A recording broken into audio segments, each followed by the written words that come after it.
నామానికి వందనాలు. గతించిన కాలం అంతా నిశ్చయం గల రెక్కల చాటున కాచి కాపాడి మీ సన్నిధి మాకు అనుగ్రహించి సాయంకాలం వేళ తండ్రి మీ వాక్కుల ముందు ప్రణమిల్లే భాగ్యాన్ని మాకు అనుగ్రహించినందుకు వందనాలు. మా బ్రతుకులను వెలిగించే లోతైన మాటల చేత మమ్మల్ని ఆదరించమని, పరిశుద్ధాత్మ దేవుని సహాయం చేత మా మనోనేత్రాలు వెలిగింపబడినట్లు సత్యపు యొక్క లోతుల్లోనికి తీసుకుని వెళ్ళి తండ్రి వాక్య మాధుర్యం చేత మమ్మల్ని నింపమని వేడుకుంటూ క్రీస్తు నామమున ప్రార్థనని వేడుకుంటాము పరమ తండ్రి, ఆమేన్. ప్రియులారా, ఇంతవరకు ఇప్పటికి సమయము చాలా అయిపోయినది కనుక మనం కాలయాపన చేయకుండా దేవుని యొక్క వాక్యాన్ని ఆలోచన చేద్దాం. కొన్ని నిమిషాలు మరి ప్రారంభపు మాటలుగా చక్కని మాటలు తెలియజేసిన సహోదరునికి కూడా మరి వందనాలు తెలియజేయించున్నాను.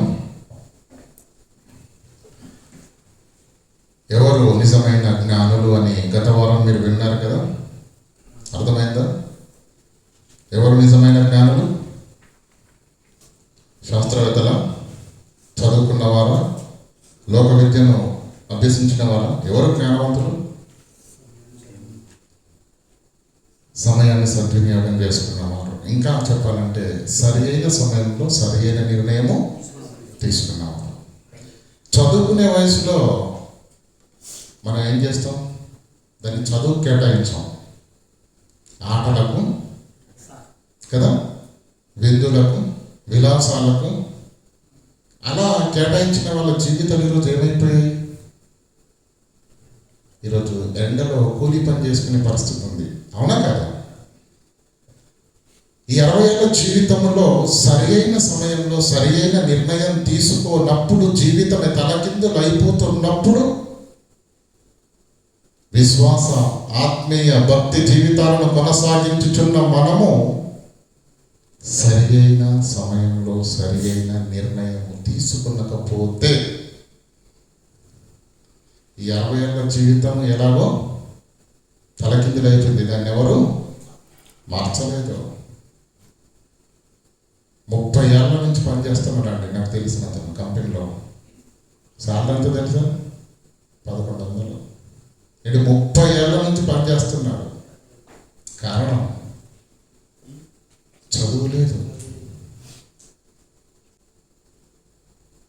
కనుక ఈ ఆత్మీయ జీవితంలో సరి అయిన సమయంలో సరి అయిన నిర్ణయము తీసుకున్నకపోతే ఆత్మీయ జీవితం కూడా ఏమైపోతుంది? ఏమవుతుంది? సర్వనాశనం అయిపోతుంది, తలకిందులుగా అయిపోతుంది. మనము సరి చేసుకోలేనంత నష్టాన్ని పొందుకుంటాం. కనుక ఎవరు జ్ఞానవంతులు? తూర్పు దేశపు జ్ఞానులని వారిని ఎందుకు సంబోధించింది? శాస్త్రవేత్తల వాళ్ళు, చదువుకున్న వాళ్ళ, పీజీ డిగ్రీలు చేసిన వాళ్ళ, దేనిని వారు పరిశీలించారు? దేని కొరకు తృష్ణ కలిగి ఉన్నారు? దేని కొరకు ఆరాటం కలిగి ఉన్నారు? జ్ఞానులు అంది బైబిల్. మనం ఆలోచన చేద్దాం పిల్లలు. ఆత్మీయ జీవితం కొరకు సరి అయిన నిర్ణయాన్ని సరి అయిన సమయంలో తీసుకున్నామా లేదా? చెప్పండి, తీసుకున్నారా లేదా? బాప్తీసం తీసుకున్న చేతులు లేదా? మరి ఏంటి నోట్లకెళ్ళి మాట ఎందుకు రావట్లేదు? భోజనం చేయలేదా ఏంటి? మంచిది ప్రియులారా. గడ్డలు మీసాలు మెరిసిపోయి, పళ్ళు ఊడిపోయి, కళ్ళు కనబడకుండా, కాళ్ళు వరుగుతూ నేను కర్ర పట్టుకున్నప్పుడు తీసుకున్నారా బాప్తీసం? లేదే. యవ్వన కాలంలో సరి అయిన సమయంలో సరి అయిన నిర్ణయాన్ని తీసుకున్నారు. యవ్వన కాలమందు కాడి మోయుట నరునికి మేలు. దేవునికి స్తోత్రం.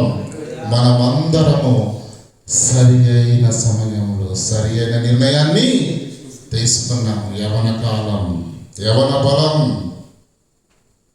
కలిగి ఉన్న మనము నిర్ణయం సరి అయినది తీసుకున్నాం, కానీ తీసుకున్న నిర్ణయానికి కట్టుబడి ఉన్నావా? తీసుకున్న ఆ నిర్ణయాన్ని కొనసాగిస్తున్నావా? తీసుకున్న నిర్ణయానికి లోబడి నీ ఆత్మీయ జీవితాన్ని కొనసాగిస్తున్నావా? నిర్ణయం మంచిది తీసుకున్నావు, వెరీ గుడ్. మంచి సమయంలో. ఎప్పుడు తీసుకున్నాండి బాప్తిసం? యవ్వన కాలంలో కదా. కొంతమంది తమ్ముళ్ళు వాక్యం విన్న తర్వాత అన్నయ్య నేను బాప్తిసం తీసుకుంటా అంటే చెప్పలేని ఆనందం. అంటే ఆ సహోదరునికి ఇప్పుడే ఆలోచన వచ్చింది, బాప్తిసం ఎప్పుడు తీసుకుంటామండి? తింగరంలో ఏంటి మనకు తెలియదేంటి? దేవుని యొక్క సంకల్పం, యేసుక్రీస్తు యొక్క ప్రాణత్యాగం, ఆత్మీయ జీవితం, శరీరమైన బ్రతుకు, చావు తర్వాత దేహాన్ని విడిచిపెట్టే ఆత్మ, ఇది ఎక్కడికి వెళ్ళిపోతుంది?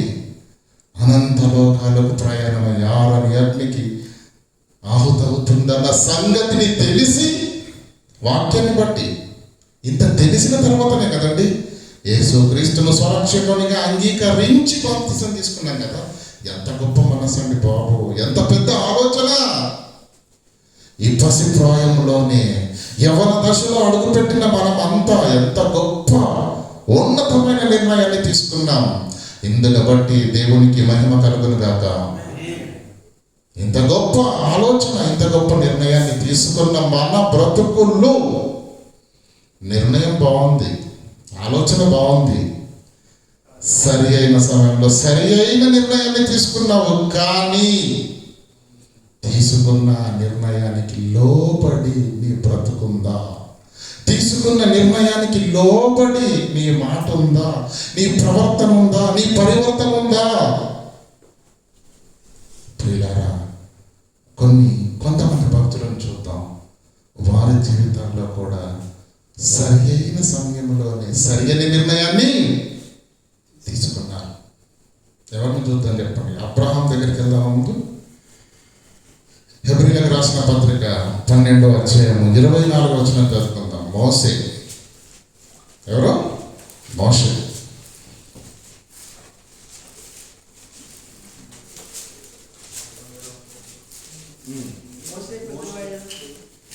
మోషే పెద్దవాడైనప్పుడు విశ్వాసమును బట్టి, ఎప్పుడండి? పెద్దవాడైనప్పుడు. ఐగుప్తు ధనము కళ్ళ ముందు కనిపిస్తుంది. ఐగుప్తు ధనము కంటే క్రీస్తు విషయమైన ఎంత గొప్ప భాగ్యమని ఎంచుకొని, నిర్ణయించుకొని, డిసిషన్ తీసుకొని, ఎంచుకొని ఏం నిర్ణయం తీసుకున్నాడటండి? సరి అయిన సమయంలో సరి అయిన నిర్ణయం. కళ్ళ ముందు ఐగుప్తు సింహాసనం కనబడుతుంది. మరో పక్క దేవుడు ఏమంటున్నాడు? నాయన, నువ్వు నా పిల్లల్ని ఇశ్రాయేలీయులను విడిపించి పాలు తేనెలు పనులు ఏమని ప్రవహించే దేశానికి తీసుకొని వెళ్ళాలి. ఇటు చూస్తే ఐగుప్తు సింహాసనం, ఇటు చూస్తే దేవుని ప్రజలు నడిపించే పని. ఐగుప్తు సింహాసనము కంటే క్రీస్తు విషయమైన నింద గొప్ప భాగ్యమని ఎంచుకొని, ఎవరండి ఆలోచన చేసేది? సింహాసనం మీద కూర్చుండడం కంటే క్రీస్తు కొరకు నిందలు పడటము గొప్ప భాగ్యమా? ప్రపంచం ఒప్పుకుంటుందా? అలాంటి నిర్ణయం తీసుకున్న వాడిని పిచ్చివాడు అంటుంది ఈ ప్రపంచం. అవునా కదా? మోషే, నువ్వు ఇంత అమాయకుడు అనుకోలేదు. సింహాసనం మీద కూర్చుంటే రాజు, అధికారము, సకల వైభోగ్యాలు. నువ్వేంటయ్యా ఇంత అమాయకుడిలో ఉన్నావు? ఆ ప్రజలతోటి ఆ తలపొట్టు ఎందుకు నీకు అని మనం సలహా ఇచ్చేవాళ్ళం అక్కడ పక్కన ఉంటే. ఎంత ఆలోచించి ఉంటే మోషే ఆ నిర్ణయాన్ని తీసుకున్నాడు మీరు ఆలోచిస్తున్నారండి? ఐగుప్తు ధనము కంటే క్రీస్తు విషయమైన నింద గొప్ప. ఎంత దూరం ఆలోచించుండాలి చెప్పండి. ఎంత దూరాలోచన చేసి ఉండాలి. ఏమండి మోసే గారు గొప్ప భాగ్యమని ఎంచుకొని అల్పకాలము పాప భోగములు అనుభవించుట కంటే, బైబిల్ ఎంత అద్భుతంగా ఉంటుందో తెలుసా అండి పిల్లరా? ప్రతిదీ పువ్వు విడిపోయినట్టుగా విడిపోతుంది. ఏమంటుంది ఇక్కడ? ఐగుప్తు సింహాసనం కంటే క్రీస్తు విషయమైన నింద గొప్ప భాగ్యం అని ఎంచుకున్నాడు. దానికి కారణం ఏంటో తెలుసా? ఐగుప్తు సింహాసనం మీద కూర్చుంటే సకల సౌభాగ్యాలు కదా, సుఖభోగాలు, కానీ అల్పకాలం. అదే దేవుని ప్రజలతో శ్రమ అనుభవిస్తే, అల్పకాలము సుఖభోగములు అనుభవించుట కంటే దేవుని ప్రజలతో శ్రమ అనుభవించుట మేలు. సింహాసనం ఉంది, కానీ దానికి పైకెత్తితే అల్పకాలము, సుఖము, సంతోషము, వైభోగమైన జీవితం. ఆరని అగ్నిలో కోట్ల సంవత్సరాలు ఆత్మ కాలిపోవాలి. అదే అల్పకాలము ఇక్కడ దేవుని ప్రజలతో శ్రమ అనుభవిస్తే, యుగ యుగములు నేను దేవునితో ఉంటాను, నిత్య జీవంలోనికి నేను వెళ్తాను. సరి అయిన సమయంలో సరి అయిన నిర్ణయం అంటే ఇది. తీసుకున్నాడా? తీసుకొని నిర్ణయం తీసుకున్న తర్వాత ఇశ్రాయేలు మీరు అందరూ ఇలా సముద్రంలో పడండి అని చెప్పేసి ఈయన పక్కకి వెళ్ళాడా? ఎక్కడున్నాడు?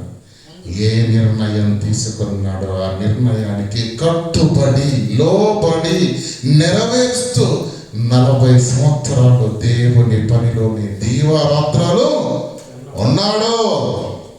నిర్ణయం తీసుకునడం గొప్ప సంగతే. ఆ నిర్ణయానికి లోబడి ఆ నిర్ణయాన్ని గౌరవిస్తూ నెరవేరుస్తూ నిలబెట్టుకుంటే అది మన అందరికీ దీవెనకరంగా మారుతుంది. పిల్లారా, అర్థమవుతుందండి? మోషే సరి అయిన సమయంలో సరి అయిన నిర్ణయాన్ని తీసుకున్నాడు. ఏమండి? హెబ్రీయులకు రాసిన పత్రిక 13 నుంచి చదువుకుందాం. వీరందరూ ఆ వాగ్దానములకు సఫలము అనుభవింపకపోయినను దూరం నుండి చూచి వందనం చేసి తాము భూమి మీద పరదేశులము యాత్రికులున్నాయి ఉన్నామని ఒప్పుకొని విశ్వాసం గల వారే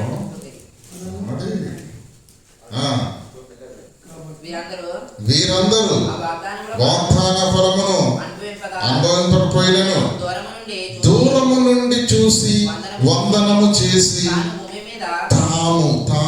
తాము ఎప్పుడైతే దేవుడు పిలిచాడో, ఎప్పుడైతే దేవుని మాట విన్నాడో, ఎప్పుడైతే దేవుని హత్తుకున్నాడో, ఆయన బ్రతుకంతా ఎలా ఉందో తెలుసా? మేము భూమి మీద పరదేశులము, యాత్రికులము, మా పురము ఇది కాదు, మేమిక్కడ స్థిరంగా ఉండటానికి వచ్చిన వాళ్ళము కాము అన్న మాటలు చెప్పడం కాదు, ఆయన బ్రతుకులోనే అది చూపించాడు. ఈ భూమి మీద పరదేశులము, యాత్రికులమై ఉన్నామని ఒప్పుకొని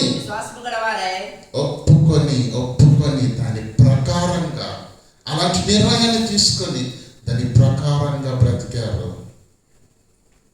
దేశాన్ని కలిగి ఉన్న ఆయన డేరాల్లో అవుద్దండి మన వల్ల. 4 ఎకరాలు ఉంటే పట్టుకోలేము భూమి మీద మనల్ని. 10 లక్షలు బ్యాంకులో ఉన్నాయంటే ఇంకెవడు కనిపించాడు కళ్ళకి మనకు. మళ్ళీ విశ్వాసమే, మళ్ళీ క్రైస్తవులమే, మళ్ళీ బాప్తిసం తీసుకున్నాం. నువ్వు తీసుకున్న నిర్ణయం ఉన్నతమైనది. తీసుకున్న నిర్ణయాన్ని తీసి గట్టు మీద పెట్టి మరో కోణములో నీ బ్రతుకు కొనసాగుతుంది. ఈ లోకంలో లోకస్తులకు మనకు పెద్ద వ్యత్యాసం అంటూ ఏమీ లేదండి. మహా అయితే బట్టలు మారాయేమో, మనుషులతో మాట్లాడే భాష మారిందేమో, కానీ బ్రతుకు మాత్రం ఇప్పటికీ మారలేదు. అది కాదు క్రైస్తవ్యం. అందుకు కాదు నువ్వు బాప్తిసం తీసుకున్నది, అందుకు కాదు ఆనాడు నువ్వు నిర్ణయం తీసుకొని లోకాన్ని విడిచిపెట్టి పాపాన్ని కడుక్కొని క్రీస్తులోనికి వచ్చింది. గొప్ప నిర్ణయం తీసుకున్నావు. నిర్ణయం తీసుకున్నట్టుగానే గట్టు మీద పెట్టావు. ఆ నిర్ణయానికి లోబడిన బ్రతుకు నీలో లేదు, ఆలోచన లేదు, క్రియలు లేవు, ప్రవర్తన లేదు, పరివర్తన లేదు. అయితే నీవు నిత్య జీవాన్ని సంపాదించుకోలేవు. మోషే కూడా సరైన సమయంలో సరైన నిర్ణయాన్ని తీసుకున్నాడు. అబ్రహాము సరైన సమయంలో సరైన నిర్ణయాన్ని తీసుకుని భూమి మీద దేశానికి అధిపతిగా ఉండి దేశాన్ని కలిగిన వాడై డేరాల్లో బ్రతికాడంటే దాని అర్థం ఏంటి? ఏ నిర్ణయాన్ని తీసుకున్నాడో ఆ నిర్ణయానికి కట్టుబడి ఉన్నాడు. కాబట్టి కీర్తనలు 39వ అధ్యాయం 4వ వచనం చదవండి ఒకసారి. కీర్తనలు 39వ అధ్యాయం 4వ వచనం. యెహోవా నా అంతము ఎట్లుండును. అర్థమవుతుందా లేదా? ఎవరండి మాట మాట్లాడుతున్నది? తినడానికి తిండి లేక, కట్టుకోవడానికి బట్ట లేక, ఏమండి బ్రిడ్జి కింద ఉండడానికి నివాసం లేక, ఎక్కడో పార్కులోనో బస్టాండ్ దగ్గరనో బ్రిడ్జి కిందనో బ్రతుకుతూ సావలేక బ్రతకలేక ఏమండి మగ్గిపోతున్న ఒక దౌర్భాగ్యుడు మాట్లాడుతున్న మాట కాదండి ఇది. రాజు సింహాసనం పైన కూర్చున్న ఆయన సకల భోగాలను అనుభవించి ఆయన హృదయంలోకి ఏ ఆలోచన వచ్చిందో తెలుసా? నా అంతము ఎలా ఉంటుంది? ఎంతకాలం బ్రతుకుతున్నా ప్రభు అని ఇంకా ఈ భూమి మీద నాకు తెలుపు. భయం వేస్తుంది ప్రభు నాకు. ఎందుకు తెలపమన్నాడో తెలుసా? నేను ఎంత కాలము భూమి మీద బ్రతుకుంటానో ఆ కాలంలోనే నేను పరలోకాన్ని సంపాదించుకొని తీరాలి. పరలోకపు అర్హతను సంపాదించుకోవాలి. నేను పరలోకానికి వారసునవ్వాలి. నా పని పెంచాలి, నా ప్రోగ్రెస్ని పెంచాలి, నా నీతిని పెంచాలి, నా క్రియలు విస్తారం చేయాలి. కనుక నేనెంత కాలం బ్రతుకుంటానో నాకు తెలియాలి. ఆ స్థితిలో ఉంటే మనకు ఆలోచన వస్తుందండి. మనకు అన్ని బాగున్నాయి అనుకోండి, దేవుడు గుర్తుకొస్తాడా? ప్రారంభంలో మాకు వాక్యం చెప్పేటప్పుడు అన్న చెప్పేవాడండి, క్రైస్తవునికి దేవుడు గుర్తు రావాలంటే ఏం రావాలంట? ఆదివారం రావాలంట, లేదంటే తీరని రోగం రావాలి, లేదంటే ఆదివారం రావాలి. ఈ రెండు తప్పితే మనిషికి క్రైస్తవుడికి దేవుడు గుర్తుకురాడు. మనం చూడండి, మన భక్తి ఎలా ఉంటుందంటే కష్టాలు ఉన్నాయి అనుకోండి అలా పెరిగిపోతుందండి బాబు. బీపీ పెరిగినట్టు పెరుగుద్ది భక్తి. అన్ని బాగుతాయి, ఒకటి ఒకటి ఒకటి. ఉద్యోగాల్లో కష్టాలు, అప్పులు ఎన్నో ఉంటాయి. కానీ దేవుడు మన ప్రేమను, మన కష్టాన్ని, మన విశ్వాసాన్ని చూసి మెల్లగా అన్ని సమకూరుస్తాడండి మన జీవితంలో. మంచి జీవితం, మంచి శాలరీ, మంచి కుటుంబం, సమస్యలే లేవు. అప్పుడు మన బ్రతికేమవుతుందో తెలుసా అండి? దేవుడు ఇంతటి ఆశీర్వదించినప్పుడు నువ్వు ఇంకా ఎక్కువ దేవుల్లో ఉండాలి కదా, ఇంకా ఎక్కువ బలపడాలి కదా, ఇంకా ఎక్కువ దేవుడిలో ఫలభరితంగా మారాలి కదా. కాదు, పాపంలోనికి వెళ్ళిపోతారు. అర్థమవుతుందా? కష్టాలు ఉన్నప్పుడు బాగానే ఉంటారు, అన్ని వచ్చిన తర్వాత ఎందుకంటే కళ్ళు పైకి వెళ్ళిపోతాయి కదా. కనుక ప్రియులారా, కష్టాలలో ఉన్న భక్తి దేవుడిని ఆశీర్వదించినప్పుడు ఇంకా ఎక్కువ అవ్వాలి కదా. దావీదు సింహాసనం మీద కూర్చున్నటువంటి ఆయన ఏం మాట్లాడుతుండాలి? నా అంతము ఎట్లుంటున్నావు. ఆయన కూడా గుండెల్లో భయం మొదలవుతుంది. నువ్వు బాప్తీసం తీసుకున్నానికి ముందు రోజు నీ గుండెల్లో బయలుదేరిందే భయం, నేను భయపెట్టిందే వాక్యం, నేను మార్చిందే వాక్యం. ఆనాడు కూడా దావీదు హృదయంలో అదే భయం ఉంది. నేనెంతకాలం బ్రతుకుతాను? మంచి నిర్ణయాన్ని తీసుకున్నావు నీవు బాప్తీసం తీసుకొని. ఆయన కూడా దేవుని కొరకు ఉన్నతమైన నిర్ణయాన్ని తీసుకున్నాడు. ఆ నిర్ణయానికి కట్టుబడి బ్రతికాడు. ఆ నిర్ణయానికి లోబడి తన జీవితాన్ని కొనసాగించాడు. యూరియా భార్య అయిన బత్షెబ విషయంలో తప్ప తన బ్రతుకు దినములలో ఏ విషయంలోనూ దావీదు పాపము చేయలేదు. కడిగిన ముత్యం దావీదు నిర్ణయాన్ని తీసుకున్నాడు, లోపడ్డాడు. మోషే నిర్ణయాన్ని తీసుకున్నాడు, లోపడ్డాడు. ఆ నిర్ణయానికి కట్టుబడి బ్రతికాడు. ఏమండి, మోషే అలాగే అబ్రహాము గారు. అర్థమవుతుందా లేదా? అంటే ఈ దావీదుకు అర్థమైన తాత్పర్యం మనకు అర్థం కాలేదు. ఏమంటుండండి? నా అంతము ఎట్లుండును, ఇంక నా దినముల పరిమాణం ఎంతైనది నాకు ఎందుకు తెలిపాలి దావీదు? ఎందుకు ఎందుకు అవసరం చెప్పండి ఆయనకి. మనకు అవసరం లేదు అది కదా. ఒక్కొక్కరిని అడిగి చూడండి. 2026లో ఇల్లు కట్టాలన్నా, 2027లో కారు కొనాలి, 2028లో పొలం తీసుకోవాలి, 10 ఏళ్ళ వరకు ఉంటుంది మంది ప్రోగ్రెస్ ఇంతవరకు. అంతే మన ప్రణాళికలు మామూలుగా ఉంటాయండి డైరీలో. దేవుడు ఏమన్నాడు? ఇందాక సహోదరులు చెప్పారు కదా, వెర్రివాడ ఈ రాత్రికే. మరి నీ ప్లాన్లు ఏమైపోతాయి? పిచ్చి పట్టింది మనకు, ఇంకా అర్థం కావట్లేదు. నీటి బుడగ వంటిది జీవితం అని పాటలు పాడతావు. ఆ బుడిగే నువ్వు ఎప్పుడు పడిపోతావో తెలియదు. పగలక ముందే ఊపిరి ఉంటుండగానే ఆ నిత్య రాజ్యాన్ని సంపాదించుకోవాలి. ఆ నిత్య రాజ్యానికి నేను అర్హతను సంపాదించుకోవాలి.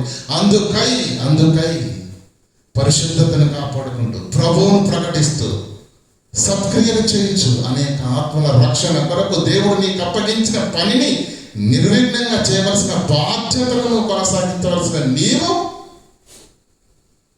బాప్తిసం తీసుకొని 20 ఏళ్ళు అయింది, 10 ఏళ్ళు అయింది, 15 ఏళ్ళు అయింది, 30 ఏళ్ళు అయింది, తీసుకున్నాడు అంతే.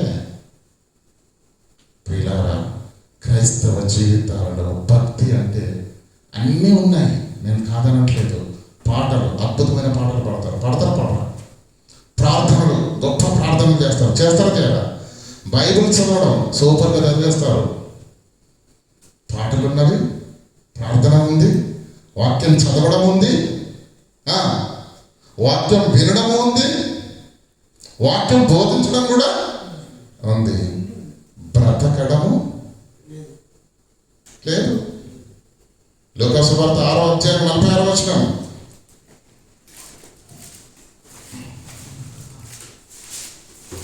లూకా సువార్త 6:46. యేసుక్రీస్తు ఆనాడు సమాజాన్ని, ప్రపంచాన్ని ప్రశ్నిస్తున్నాడు. నేను చెప్పు మాటల ప్రకారంగా మీరు చెయ్యరా? ప్రభువా అని పిలుచుట ఎందుకు? నీకు నాకు సంబంధం లేదు అంటున్నాడు.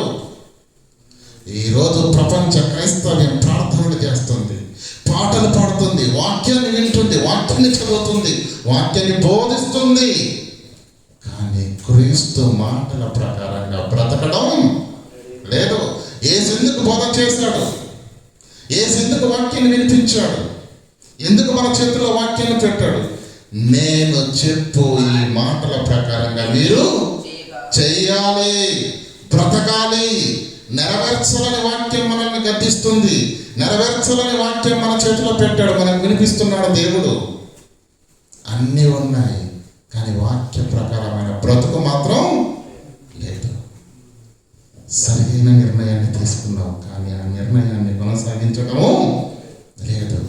సరైన నిర్ణయాన్ని తీసుకున్న నీవు ఆ నిర్ణయాన్ని కొనసాగించాలంటే సమయమును సద్వినియోగము చేసుకోవాలి. సద్వినియోగం చేసుకోవడం అంటే ఈరోజు దేవుని వాక్యాన్ని చెబితే వచ్చే వారం ఆదివారపు ఆరాధనకు సమయం కాగానే బైబిల్ను వెతికి చంకలు పెట్టుకొని రావడమా? గత వారం చెప్పిన పాఠాన్ని ఇక్కడికి వచ్చి 5 నిమిషాలు మీరు ఏం నేర్చుకున్నారో చెప్పండి అంటే తలకి కింకేయడమా? పాఠం పేరు కూడా గుర్తుండకపోవడమా? ఆలోచించండి ప్రియులారా. ఎంతకాలం విందాం? ఎంతకాలం బలపరచాలి? ఏ మాట మనల్ని తాకట్లేదా? ఏ మాట మనల్ని బలపరచట్లేదా? ఏ మాట మనల్ని ఉత్తేజపరచట్లేదా? ఎవరిని మోసం చేస్తానని చెప్పండి. నిన్ను నువ్వే మోసం చేసుకుంటున్నావు. సరైన నిర్ణయాన్ని తీసుకుని దేవుళ్ళలోనికి వచ్చాం, సంఘంలోనికి వచ్చాం, బాప్తిసం తీసుకున్నాం. ఆ నిర్ణయాన్ని కట్టుబడిన బ్రతుకును బ్రతికితే మనం పరలోకానికి వెళతాము.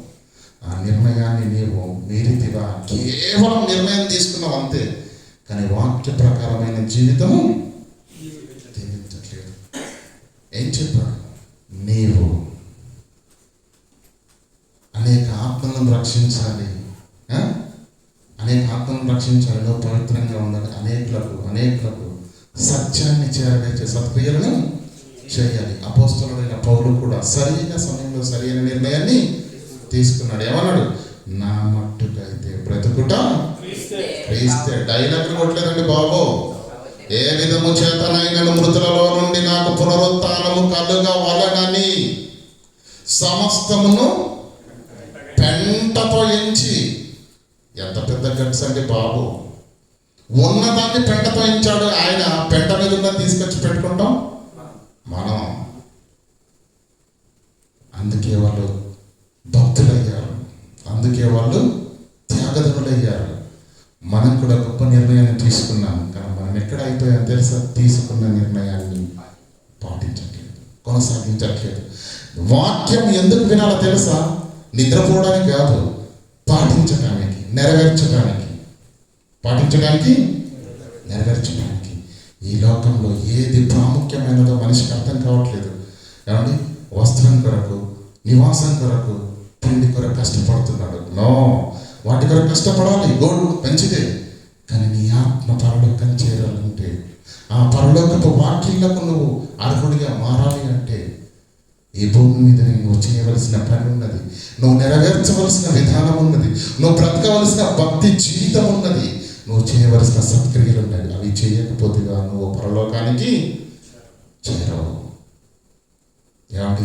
అన్నీ తెలుసు, అన్నీ తెలుసు, వల్లిస్తామంతే. ఈ లోకంలోనికి ఏమైనా తీసుకొని వచ్చామా?